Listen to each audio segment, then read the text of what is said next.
Hello everyone शांति पाठशाला को मु आपण मानंकु स्वागत जनाउछि।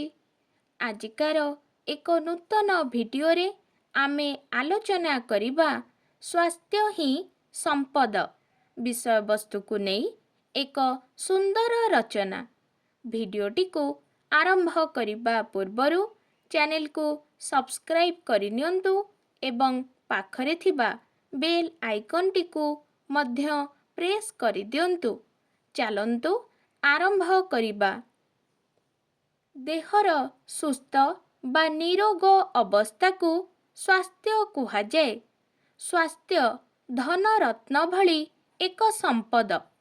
संपत्ति बिना मनीष जेपरी दुख पाए सेहीपरि स्वास्थ्य रूपक संपदर अभावरे मनीष दुख जंत्रणा कष्ट भोग करे। शेषरे तार मृत्यु होइथाए।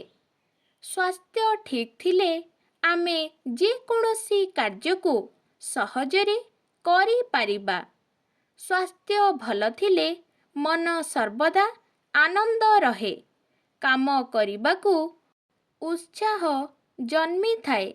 सेथिपाई आमे सदा सर्वदा स्वास्थ्य रूपक संपदर जत्न नेबा दरकार। स्वास्थ्य हेउछि मनीषर सर्वश्रेष्ठ संपद।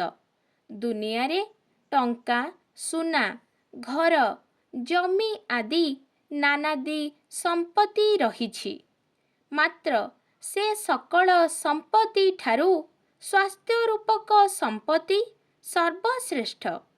कारण सकल संपत्ति थाई मध्य जदि स्वास्थ्य रूपक संपत्ति न थाए तेबे जीवनटा दुख और वेदनारे भरी जाए। मनीष चिर अशांति भोग करे। जणे गरीब थाई सुधा से जदि तार स्वास्थ्यर जत्न नहीं पारिबो तेबे तार जीवन आनंदरे कटिजिब। धन केबे हेले शरीर को रोगमुक्त करि पारिबो नाही। मन और शरीर भल थिले लोक परिश्रम करी टंका पैसा रोजगार करि पारिबो। आनंदरे समय कटाई पारिबो। मात्र धन संपत्ति थाई देहरे रोग थिले से कौनसी कार्य करि पारिबो नाही।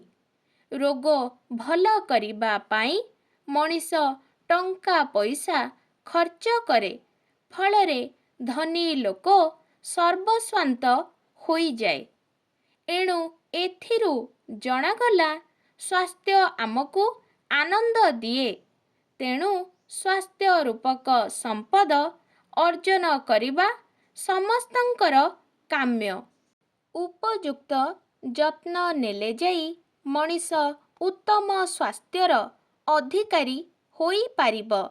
देह निरोग सुस्थ रखिबा पाई साधारणतः निर्मल वायु तटका खाद्य व्यायाम परिष्कार परिच्छन्नता एवं मनर शांति दरकार।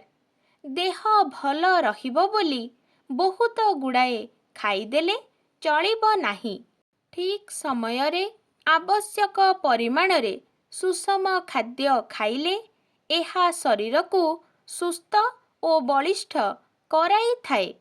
ता छड़ा शरीर सुस्थ रहे, मन प्रफुल्ल रहे, काम करिबाकू आग्रह आसे एवं रक्त परिष्कार रहे। ताहा द्वारा कौनसी रोग सहजरे आक्रमण करे नाही। देह को परिष्कार रखिले कौनसी चर्म रोग हुए नाही। एणु आम्भे माने जेउ घरे रहू जहा पिंधु जेउथिरे खाऊ से सबको भल भावरे सफा सुतुरा रखिबा दरकार।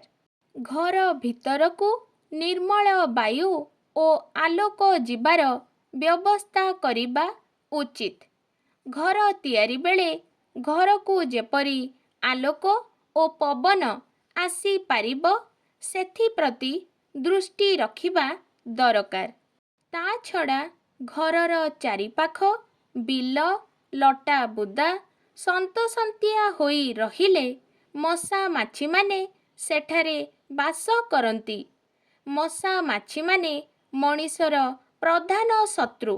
ସେମାନେ ହିଁ ଦେହରେ ରୋଗର ବୀଜ ଭର୍ତ୍ତି କରି ଦେଇଥାନ୍ତି। ଏଣୁ ଘର ଚାରିପାଖ ସଫା ସୁତୁରା ରଖିବାକୁ ହେବ। ସ୍ୱାସ୍ଥ୍ୟ ଆମ ଦେହର ପ୍ରହରୀ। ପ୍ରହରୀ ବିନା ଯେପରି ଦେଶକୁ ଶତ୍ରୁ ସହଜରେ ଆକ୍ରମଣ କରିଥାଏ, ସେହିପରି ସ୍ୱାସ୍ଥ୍ୟ ରୂପକ ପ୍ରହରୀ ବିନା ରୋଗ ଆମର ଶରୀରକୁ ଆକ୍ରମଣ କରିବ। ଏଣୁ ପ୍ରତ୍ୟେକ ବ୍ୟକ୍ତି ସ୍ୱାସ୍ଥ୍ୟର ଉପଯୁକ୍ତ ଯତ୍ନ ନେବା ବିଧେୟ। ମୂର୍ଖ ଓ ଅଶିକ୍ଷିତ ଲୋକମାନଙ୍କୁ ପରାମର୍ଶ ଦେଇ ସେମାନଙ୍କ ସ୍ୱାସ୍ଥ୍ୟର ସୁରକ୍ଷା କରିବା ଆମ୍ଭର କର୍ତ୍ତବ୍ୟ। ଆଜିକାର ଭିଡ଼ିଓଟି ଆପଣଙ୍କୁ କିପରି ଲାଗିଛି କମେଣ୍ଟ ମାଧ୍ୟମରେ ନିଶ୍ଚୟ ଜଣାଇବେ ଏବଂ ଲାଇକ୍ ସେୟାର ସବସ୍କ୍ରାଇବ୍ କରିବାକୁ ଜମାରୁ ଭୁଲିବେନି। ଧନ୍ୟବାଦ।